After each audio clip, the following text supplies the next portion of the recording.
La primera economía del mundo, la norteamericana, ha estado a punto de declararse en bancarrota. Y vamos a hablar de eso, de la crisis económica y del sistema internacional que remece a Estados Unidos y a Europa. Y vamos a tratar de explicarle en fácil cómo va a afectar al Perú.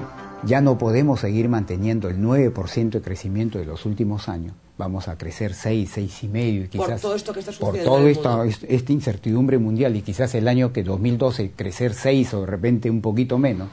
El empleo, el crecimiento del empleo también se va a ver reducido. Estaremos creciendo 3% o 2,5% y también crece menos las posibilidades de que aumente el ingreso de las personas.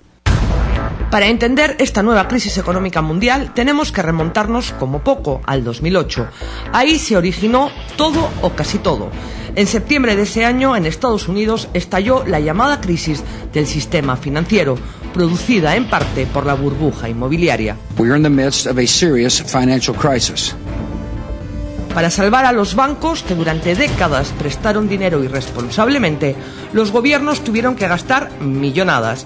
Invirtieron en rescatar al sistema financiero y en los daños colaterales que este causó.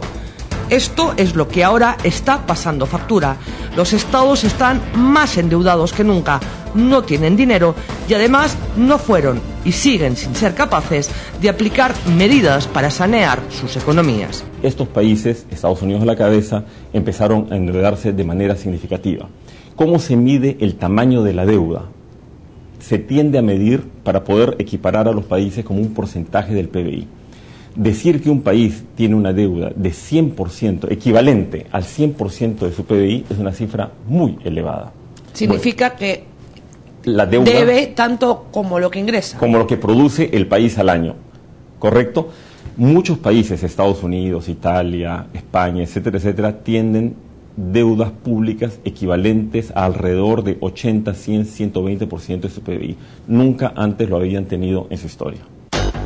La semana pasada Estados Unidos, la primera potencia del mundo, estuvo a un tris de declararse en quiebra, lo que hubiera causado una hecatombe mundial por el efecto dominó que hubiera producido en otras economías. Debido, entre otras cosas, al rescate financiero del 2008, al gasto hecho en guerras durante la era Bush y al obstáculo que Barack Obama encontró en el Congreso para dar un cambio de timón a la economía, el gobierno norteamericano llegó al tope de su deuda. Habían gastado mucho más de lo que habían recaudado y no tenían cómo pagar a sus acreedores, cómo sostener su sistema de pensiones, ni seguir con sus programas sociales. Tenían una deuda de 14 billones, con B, de dólares. El primer paso para solucionar esto era que el Congreso autorizara un aumento del techo de la deuda, es decir, que éste autorizara al gobierno a seguir gastando más, algo que se había hecho en repetidas ocasiones a lo largo de la historia. Pero esta vez los legisladores republicanos se la pusieron difícil al gobierno demócrata de Barack Obama. Y le pusieron condiciones con miras a debilitar a Barack Obama en las elecciones del 2012. Así comenzó una pelea brutal que aún no termina. A puertas de que Estados Unidos se declarase en bancarrota, llegaron a un acuerdo. Se aumentaba el techo de la deuda en 2 billones de dólares, pero con la condición de rebajar el gasto público, sobre todo el de los programas sociales impulsados por Obama. Los republicanos se negaron a aceptar un aumento de los impuestos a los más ricos, y tan solo el 1% de los norteamericanos más ricos acumulan el 45% de la riqueza. El presidente Barack Obama tuvo que ceder para evitar el cataclismo. El acuerdo evitará el impago y se ha consensuado con los líderes de ambas cámaras, demócratas y republicanos. Los recortes serán de $1 billón en 10 años. Será el menor nivel de gasto desde Eisenhower. Fue una situación que puso en jaque a la economía mundial y que además evidenció que frente a la crisis solo se adoptaban medidas cortoplacistas, parches. El nuevo golpe llegó el pasado viernes, cuando la calificadora de riesgos Standard & Poor's rebajó la calificación de la deuda norteamericana de AAA a AA, por primera vez en su historia. Es algo así como que la economía norteamericana pasó de tener 20 a 18. Dicen que esta fue una sanción a su incapacidad política para solucionar el problema. La crisis, más que financiera, fue una crisis política. Ante esta noticia y el panorama mundial, las bolsas se derrumbaron y tuvimos un lunes negro azabache. Los mercados pueden subir o bajar, pero este es Estados Unidos, y no importa qué pueda haber dicho una agencia, nosotros siempre seremos un país AAA. La bolsa parece que se está recuperando, pero otra cosa muy distinta es si hablamos del nivel de crecimiento, desaceleración o de posible recesión de la economía mundial. El gobierno no puede gastar más, tiene que contraer su gasto.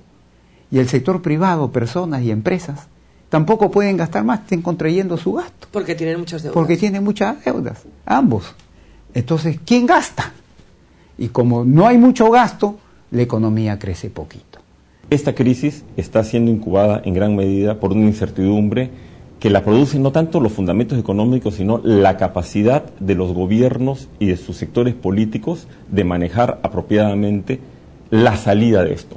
Lo que están mostrando los estados, tanto de Norteamérica, de Estados Unidos, como de Europa, es una inmensa incapacidad de enfrentar responsablemente el reto de la siguiente etapa de la salida de la crisis. Estados Unidos está en crisis y con ciudadanos endeudados hasta la médula.